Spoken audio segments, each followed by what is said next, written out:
Transporter de la lumière dans un fil plus petit qu'un cheveu, ça fait fonctionner Internet. Je vous explique la fibre optique en 3 minutes.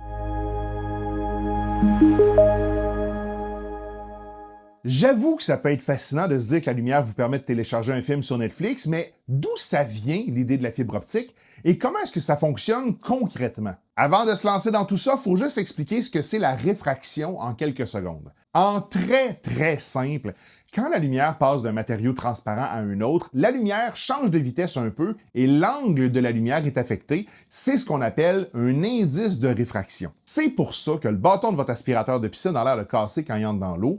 C'est pour ça que tout se déforme quand vous regardez à travers un verre d'eau.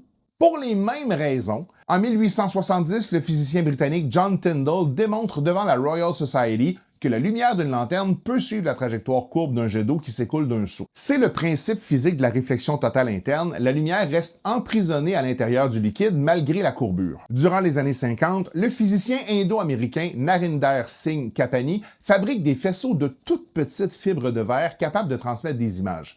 Il est le premier à inventer le terme fibre optique. Par contre, à l'époque, les fibres absorbent énormément de lumière. Après seulement quelques mètres, le signal disparaît. On commence quand même à s'en servir en médecine pour les endoscopes afin de voir dans le corps sans le charcuter. En 1966, le physicien sino-britannique Charles Kao comprend que la perte de lumière, c'est pas à cause du verre lui-même, mais à cause de ses impuretés métalliques. Il calcule de manière théorique que si on fabriquait une fibre en silice, en quartz, ultra pur, la lumière pourrait y voyager sur des dizaines de kilomètres sans s'éteindre. Ses travaux vont d'ailleurs lui valoir le prix Nobel de physique en 2009. Le 7 août 1970, Robert Maurer, Donald Keck, Peter Schultz et leur équipe chez Corning Glass réussissent à fabriquer le tout premier brin de fibre optique commerciale en silice ultra pur. La révolution des télécommunications est lancée. La fibre optique, ça fonctionne selon un principe qui est très simple. Remplacer les impulsions électriques par des impulsions lumineuses. La fibre est faite de 3 couches principales.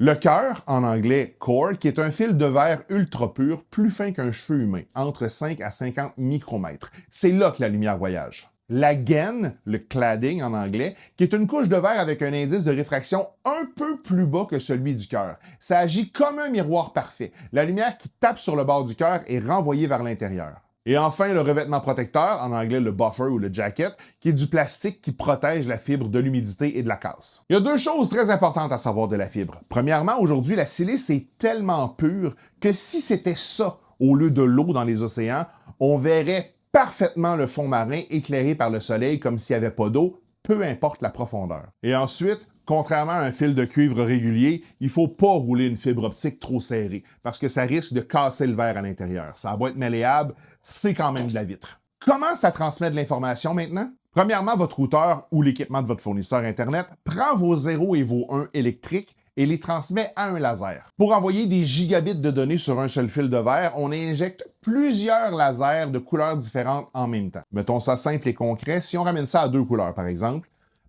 si je fais clignoter une lumière bleue et une lumière jaune pour transporter de l'information, c'est pas très grave si pendant le transport de la lumière, ça a l'air vert, parce qu'à l'autre bout, je vais mettre un filtre jaune et un filtre bleu, et tout ça va se séparer pour aller au bon endroit de toute façon. Sauf que dans la vraie vie, c'est plutôt une centaine de couleurs différentes qui voyagent en même temps. La lumière se propage dans la fibre optique à une vitesse qui frôle les 200 000 km par seconde dans le verre. Ça, c'est environ 5 fois le tour de la Terre en 1 seconde. Et à l'autre bout, un détecteur optique capte les clignotements de lumière et les retransforme en impulsion électrique pour les ordinateurs. Si la fibre est de plus en plus connue pour amener Internet à la maison depuis quelques années, elle est surtout le squelette invisible de presque toute notre société technologique moderne. Pour commencer, plus de 99% du trafic Internet mondial, vos requêtes Google, vos vidéos YouTube, votre Facebook Messenger ou votre WhatsApp, ça passe pas par des satellites, mais par plus de 1,3 million de kilomètres de câbles sous-marins de fibre optique posés au fond des océans. Ensuite, quand vous vous servez de votre téléphone intelligent, votre signal est sans fil juste sur quelques centaines de mètres entre votre téléphone et l'antenne.